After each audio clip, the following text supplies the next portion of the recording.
In our last video, we focused on internal sources of finance. And in this one, we're going to focus instead specifically on external sources of finance. As a reminder, businesses may need finance when they are starting out, or to fund a project such as expanding the business, or even when buying new equipment and machinery. Finance can be internal, meaning it comes from inside the business, or external, meaning it comes from outside the business, which is what we are going to explore in more detail right now. There are several main sources of external finance that a business might use. These include taking an overdraft or a loan with a bank or another lender, making use of trade credit arrangements with suppliers. The business owner may decide to bring in additional business partners or issue new equity shares in the business. Other external sources of finance might include crowdfunding or even government grants. We'll explore each of these in more detail as we go along. To all the teachers out there, show all of these videos without any ads and gain access to our growing library of over 500 teaching worksheets. Why not visit BizzWizard.co.uk to find out more? Firstly, an overdraft is a flexible short-term arrangement where the bank agrees that you can spend more money than is actually in your account, up to a certain limit, meaning you effectively have a negative bank balance. Most people have an overdraft facility on their personal bank account, and many business bank accounts will also allow the same. They can be useful when dealing with short-term cash flow issues. For example, a business may have to pay certain bills or staff wages before it receives payments from its clients.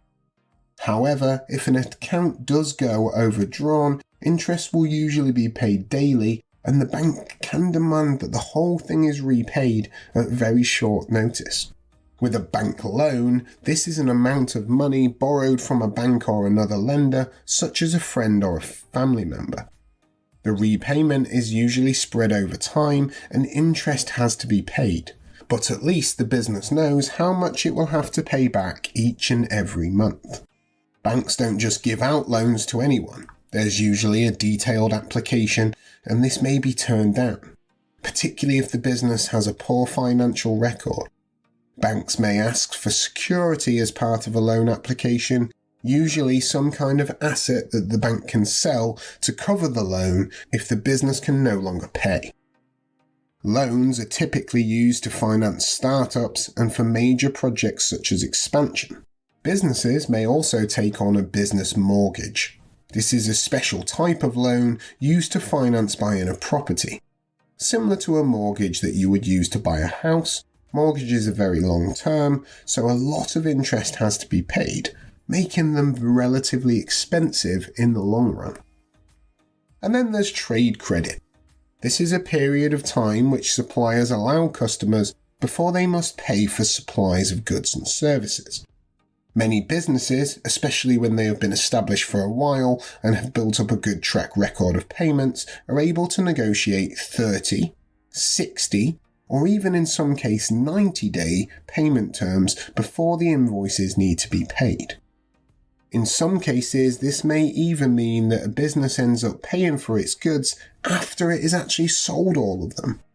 Negotiating trade credit can be like getting a short-term loan but with no interest. However, only relatively small amounts of finance can actually be raised in this way. Bring this video and over 100 more to life with fun, interactive games, quizzes and case studies. Why not try the first 25 completely free by visiting BizzWizard.co.uk. Another option that businesses have for raising finance is to bring in a new partner.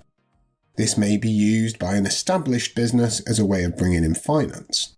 This can also be a good way of bringing expertise into the business while raising finance with no extra cost. This isn't an option for limited companies though, but it might be suitable for sole traders who wish to become partners, or partnerships who wish to take on additional partners. As a reminder, a sole trader means there is only one business owner. The business is unincorporated and it is not registered with Companies House. In the eyes of the law, there is no distinction between the entrepreneur's assets and the business's assets. Sole traders simply can't issue shares in their business because, well, they're not a company. If a sole trader brings in another partner as an owner and it remains unincorporated, then this would be called a partnership. Like sole traders, partnerships cannot issue shares and their partners are jointly liable for the business, meaning that they are now legally responsible. A limited company, however, is incorporated and is registered with Companies House, and the business's finances are legally separate from the director's personal finances. Limited companies have shareholders, and the founder may be the only shareholder at the start, but will take on new shareholders at later stages. Limited companies are able to issue shares. When shares are sold, the buyers become shareholders. They are now part owners of the business. Shares can be sold to new or even existing shareholders. It's a long-term source of finance and the money does not have to be repaid. Instead, shareholders can decide to sell their shares, and there's also no interest payable. Instead, shareholders can earn a dividend that is their share of the company's profits. However, shareholders are entitled a say in how the business is run. So by taking on many shareholders, there is a chance that the entrepreneur's control over the business is reduced. Remember that sole traders and partnerships are unable to issue equity shares, so this is just not an option for them, and avoid making this mistake. A relatively new source of finance which is sweeping the business world is crowdfunding, which is a way of raising money from sponsors, often by advertising a business idea on a crowdfunding website such as Seedrs, GoFundMe, Get Started. Here, sponsors can either donate money, usually for community projects, they can lend money, or they can become part owners in a business. Crowdfunding is typically used for startups, expansions, or development projects, and can be used by new or established businesses. And the final option that we will consider for external finance is government grants, which are sums of money given to a business or entrepreneurs for a specific reason, particularly if it creates new jobs which will help the economy. The business concerned may often have to put up the same amount of money as a government grant in order to be able to get this finance. They can be difficult to obtain and they usually have strict conditions. However, some grants don't need to be repaid, so if this source of finance is available to you, it is certainly an option worth giving some thought. So, before we go any further and start to apply our knowledge, in this video we're going to meet Ryan King, one of the founders of Smart Tech Web Development Limited, a design agency that builds and develops business websites for some important clients. Smart Tech now employ 10 web developers, and after operating for 5 years, Ryan and his team have managed to build a successful brand. The business is currently owned by 4 shareholders, and they are looking to raise finance to move to a new office complex that will be able to accommodate the new growing team. Ryan has to weigh up his options to find the best source of financing to fund the move to the new offices. He starts by looking at his overdraft facility with the bank. Ryan has previously made use of his business overdraft, but only for a few days when he's had to pay his staff wages before payments have been received from SmartTech's clients. However, he's aware that interest has to be paid daily and the bank can demand it be repaid at short notice. Ryan realises that this probably isn't the best long-term solution for financing a big office move. Next, Ryan considers trade credit. SmartTech are fortunate as they have been able to negotiate 30-day payments on most of the supplies that they use in the business, whereas many other customers only have 14 days. However, Ryan understands that while this is a good way of funding his day-to-day operations, it's not a big enough source of finance for a big project like moving offices.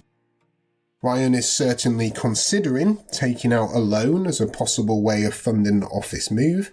He's not sure yet whether he wants to buy or lease the new office premises, but he's thinking about a loan as a serious option.